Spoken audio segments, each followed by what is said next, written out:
Good afternoon, this is Jeff with Sewer Tech Northwest. Today we're at property address 601 West 1st Street, unit number 12 here in Newburgh. I describe everything as if you're standing in the street, I guess in this case the parking lot facing the front of the house. We are on the left side of the home here, just barely on the backyard side of the fence gate. It's just, I mean, we're talking like not even a foot through the gate here. Same side of the house as the mini split air conditioning system is on.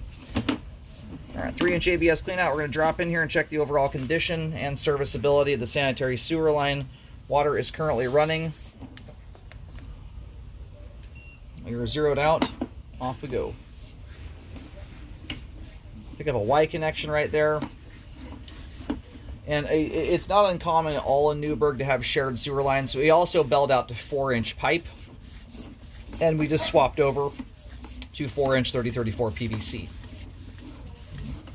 That Y connection there most likely is indeed a shared connection with the neighbor. If I were to wager a guess, it would be the house directly to the left of this one. Party line setups in this part of town are very common, and this is, I think these are actually technically condos, which are even more likely to have shared sewer lines. My camera right now is upside down. I apologize. My auto leveling cameras are in the shop getting fixed right now. Obviously, the water line is not actually at the top of the pipe. So we just changed to a slightly different kind of 3034 PVC. So the color's a little bit different. It's kind of a teal blue color. It's same pipe material, different color. A little bit of standing water there. It's very, very minor. When we drain out here in just a second, there's going to be almost nothing left over there. Not the kind of belly we're looking for. And bellies in plastic pipe to begin with, or even fairly substantial ones, still almost entirely come down to how the homeowner treats the line is what determines whether they ever become an actual issue. A belly this tiny has almost no bearing on flow at all. So we've hit the main here at 60 feet. We're going to go locate really quick while the line drains out, and we'll have a better look at everything as we come back. Thus far, nice looking sewer line. I located the camera head. Line terminates right out here in the parking lot. Main's about running right down the middle of the little roadway that goes to the parking lot. In fact, if you look almost, well, a bush kind of blocks your view, but basically straight away from this clean out in the middle of the road is a manhole. The line terminates just to the right side of that manhole as you're facing the house from the street. Pretty straight shooting sewer line here, all said and done. Alright, the line's just about done draining. We've got other people tied in, so I don't have 100% control over all the water flowing here, but in fact, we've got some steamy water going to the line right now that's not from our house. So you do have some separation there at that joint. I'm not seeing much in the way of obvious signs that there's much going on here other than that.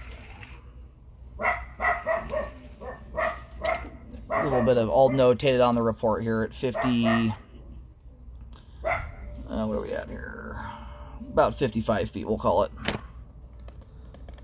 You have a partial separation. There's no lip or anything to run into in the flow line.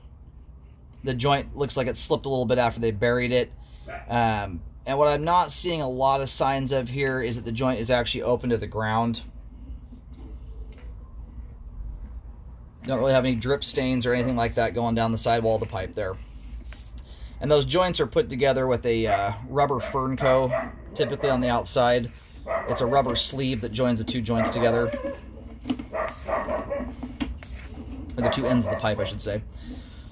And they do allow for some movement, some slippage, without necessarily opening up to the ground. There's not enough going on there to verify it's even compromised to the point where it's open to the ground. In between the two pipe ends is black rubber seal. We're not looking at the dirt there or anything. You got a little bit of gunk in between them, but that's pretty normal. Cobwebs from spiders. Spiders love to build their webs in those joints, and you'll often get those with some, then they get gunked over a little bit with grease. That's mostly what you're looking at there between the pipe ends. When we're looking at whether a joint is open, you gotta try it, especially when it's like that, where it, by all accounts, it looks like it's sealed. you got to look for secondary signs. Water droplets dripping through, very obvious groundwater staining. Earthworms crawling around is a very common one too. Stuff that shows you it's open. And or settling issues. That's the other thing that can happen when you have an open joint, is if they're sucking dirt through them, which is hydro eroding the soil that supports the line will progressively settle. And these houses have been here a while. I think they're 20 years old about. Generally, if you've had a joint open for that long, you're going to have typically a very obvious belly at that joint where hydro erosion's taking place.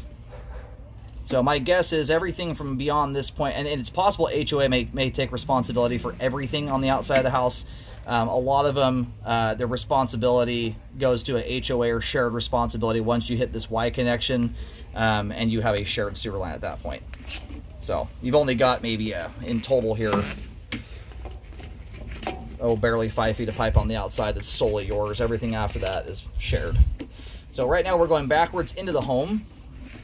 I don't normally mess around much other than going to the foundation wall, but this is a slab foundation house. There's no crawl space to go into, so we're going to run this back here as far as we can go. Only way to see this stuff is with a camera.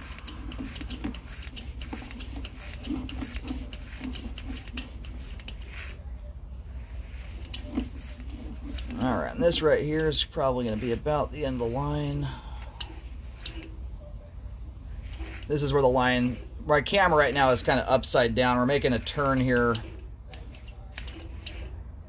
And that's where the line goes vertical, either into the base of the toilet or to a vent stack. Nice looking sewer line end to end. There's very little buildup to speak of. You get a tiny little bit of grease buildup. Nothing significant at all. And now that my camera's gone through there and kind of busted that up, that little thin skiff of grease, much of that will slough off on its own now. And it's not significant to begin with.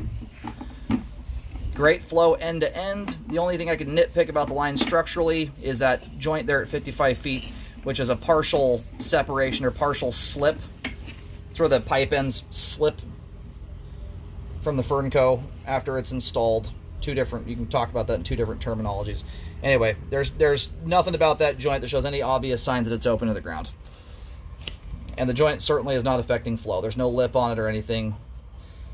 So, good flow end to end. Sewer line is functioning properly at this time. And on top of that, to boot, that joint should be falling into an HOA responsibility to begin with. Not that it's something that I'm even recommending a fix on, but just so you know.